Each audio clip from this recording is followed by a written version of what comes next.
All right, we are working on the 2009 Chevy Trailblazer. We're gonna go ahead and put the new windshield wipers on here.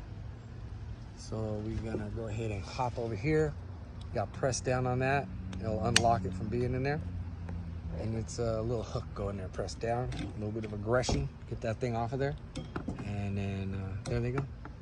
When you go to the store, just get your other one. There'll be a little kit. Some of them are already prepared like that, or you might have to add a little assembly piece inside. They're all a little different.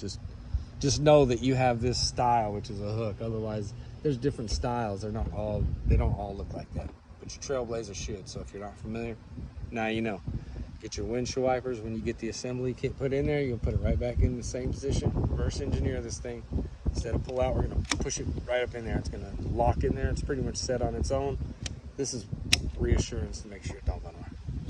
And you're set. Now your windshield wipers will be new. You can see in the rain or the snow.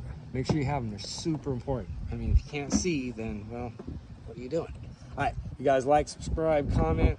Make sure you follow and share all this information with your friends so everybody knows that it's important to have good windshield wipers. You do not want to be stuck on the highway and you can't see going 70 down the highway because your windshield wiper fell off and now you're scraping your windshield wiper. Now you got a big old line in it. All right, peace out, guys. We'll talk to you later.